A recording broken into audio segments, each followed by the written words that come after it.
setelah bakteri dia baru ada si SARS-CoV-2. Virus itu butuh inang untuk hidup. Dari manusia bisa menularkan ke hewan, dan hewan bisa menularkan ke manusia. Sebenarnya itu benar nggak, Dok? Tapi kalau imunitas kita rendah, terus kita juga ada komorbid ya, kayak hipertensi dan lain-lain, nah itu dia longgar. Pada saat longgar, masuk deh nembus.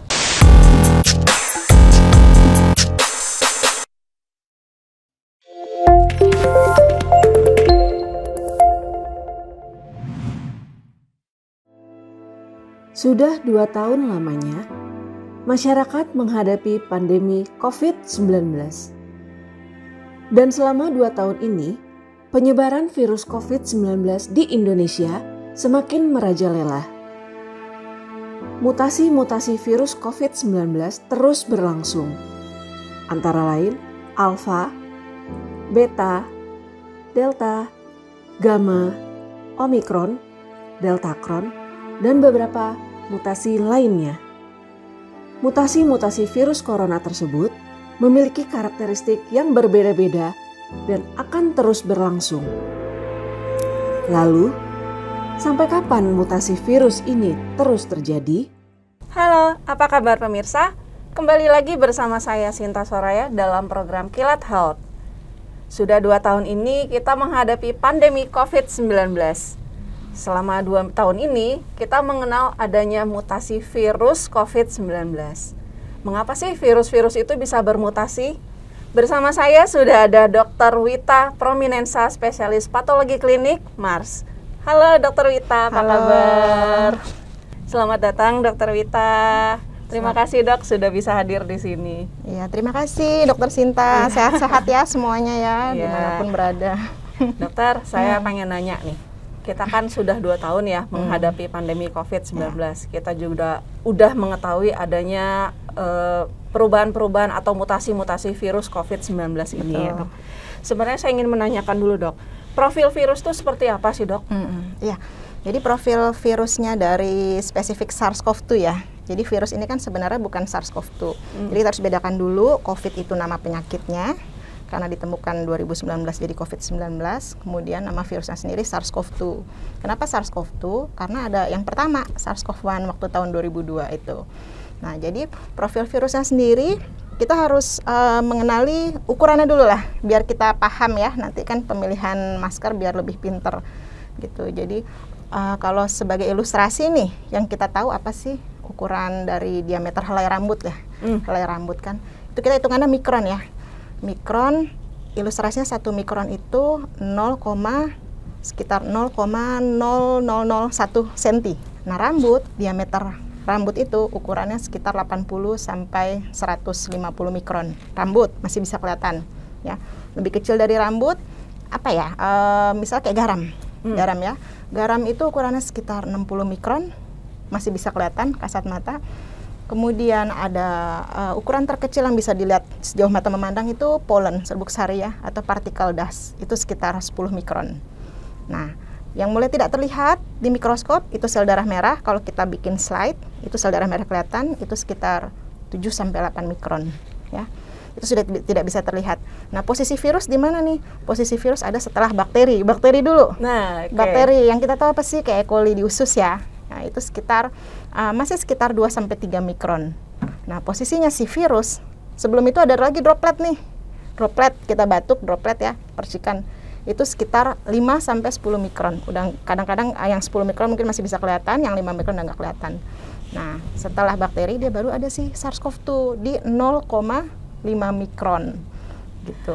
Berarti intinya bakteri itu lebih besar ya, bakteri lebih besar daripada sebenarnya dari virus ya, Dok ya. Betul, dan bakteri dia bisa hidup mandiri, berkembang biak mandiri.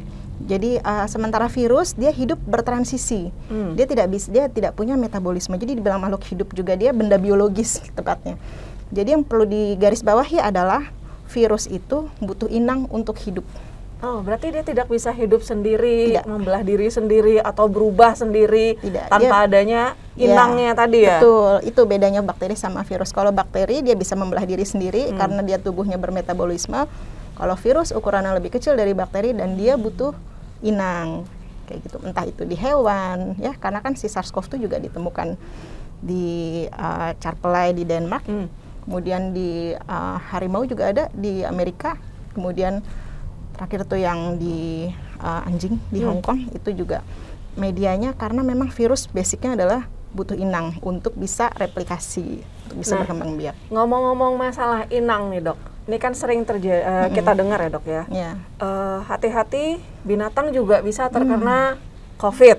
Nah, Betul. sebenarnya dari manusia bisa menularkan ke hewan dan hewan bisa menularkan ke manusia. Sebenarnya itu benar nggak dok? Ya, jadi prinsipnya kita kembali lagi ke struktur sel tubuh ya. Jadi sel tubuh manusia itu kan sama hewan juga punya sel ya.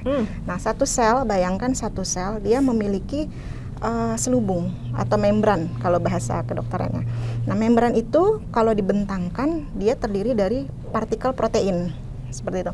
Nah, yang namanya mikroorganisme, entah itu virus ya, bakteri atau protozoa itu kan dia akan bereplikasi. Nah, karena virus itu butuh inang, dia butuh mitokondria atau DNA yang ada di inti sel. Jadi intinya dia harus nembus dulu ke sel. Selama virus itu tidak menembus ke sel, dia tidak akan bereplikasi dan tidak akan menimbulkan keluhan klinis. Itu konsepnya pertama dulu yang harus dipahami. Jadi semua orang kalau terpapar nggak apa-apa, nggak masalah, selama tidak virusnya nempel di sel dan masuk ke dalam sel dan berkembang biak dan bereplikasi menjadi jutaan kali lipat setelah keluar sel. Nah, ini di sini ada yang namanya peran dari reseptor. Reseptor kalau di SARS-CoV-2 itu dia demen sama reseptor S2 namanya, angiotensin converting enzyme. Apa sih si reseptor ini? Jadi basicnya reseptor ini dia seperti pintu masuk. Misalnya sel itu rumah ya, rumah. Jadi prinsipnya kan tadi udah tahu ya, yang namanya virus itu dia butuh masuk ke rumah untuk duplikasi, replikasi. Selama dia berada di teras rumah, itu dia tidak akan bereplikasi. Jadi dia butuh masuk.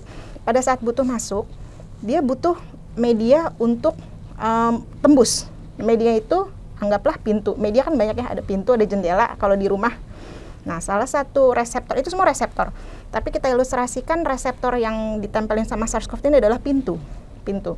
Jadi anggaplah si SARS-CoV-2 ini adalah maling, ilustrasinya ya. Maling mau masuk rumah, nggak bisa nembus dinding dong. Ya, nggak bisa nembus dinding. Dia harus ke pintu. Megang gagang pintu. Anggaplah pada saat penempelan itu namanya si SARS-CoV-2 itu nempel di reseptornya. Nah, bagian mana dari SARS-CoV-2 yang menempelnya? Kita harus pahami dulu bagian virusnya. Virus itu dia bentuknya banyak, nggak cuma bola kayak SARS-CoV-2 ya. Dia bentuknya ada spiral, ada polihedral, ada juga kompleks yang kayak pesawat astronot. Tapi khusus SARS-CoV-2 dia bentuknya bola. Jadi kita pahami dulu, kita bayangin bola. Di dalam bola dia ada inti. Ya, ada inti, kandungannya adalah RNA, itu namanya gen ORF kalau di PCR, Open Reading Frame ORF. Selubung ORF, dia adanya nukleokapsid, gen N kalau di PCR. Di luarnya lagi, selimutnya lagi, membran yang luar itu envelope, gen E. Nah, yang menempel di envelope itu namanya gen S atau spike ya. Nah, gen S inilah yang nempel di pintu, di reseptor si SARS-CoV-2. Nah, makanya sekarang kenapa mutasinya banyak? Karena mutasinya berada di gen spike itu. Nah, jadi sebenarnya sih tidak perlu terlalu dikhawatirkan ya mengenai tes-tes diagnostik itu apakah masih bisa mendeteksi atau tidak. Karena tes-tes di luar sana, PCR dan lain-lain, itu target gennya adalah yang lebih inti dibanding yang spike. Jadi gen ORF yang intinya, kemudian setelah gen intinya adalah gen nukleokapsid, gen N. Jadi selama masih mendeteksi gen yang jauh lebih inti dari gen luar spike-nya, itu masih bisa dipercaya untuk mendeteksi si SARS-CoV-2. Nah, tadi proses si reseptornya sendiri ya, pada saat penempelan, itu ada istilahnya binding ya. Jadi pada saat menembus, itu tergantung imunitas tubuh kita nih. Si maling pada saat nempel di pintu, dia tergantung pintunya, longgar atau enggak. Kalau imunitas kita kuat, dia cuma nempel doang. Pada saat dia cuma nempel doang, imun kita kuat, dia akan menendang dari tempelan itu. Akhirnya nggak jadi klinis, nggak menimbul gejala klinis yang berarti. Itulah yang disebut kayak OTG. Seperti itu. Jadi seperti itu ya, dok. Nah, tapi kalau imunitas kita rendah, terus kita juga ada komorbid ya, kayak hipertensi dan lain-lain. Nah, itu dia longgar. Pada saat longgar, masuk deh nembus dan bereplikasi di dalam. Itu sih gambaran. Tapi sebenarnya intinya sama nggak sih dok? jenis virusnya itu antara yang ada pada hewan sama yang ada pada manusia, sehingga bisa saling menularkan misalnya gitu. Itu sama nggak, Dok? Jadi membran sel di hewan itu strukturnya sama karena kan beberapa juga mamalia ya. Jadi proteinnya, struktur proteinnya dia sama.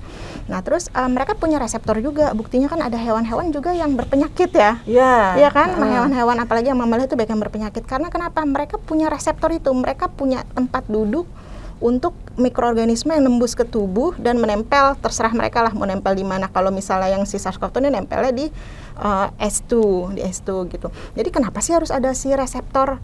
Jadi sebelum dia didudukin sama mikroorganisme apapun itu ya, mau bakteri, mau virus, mau protozoa yang masuk ke tubuh, reseptor ini secara alamiah itu ada di seluruh tubuh.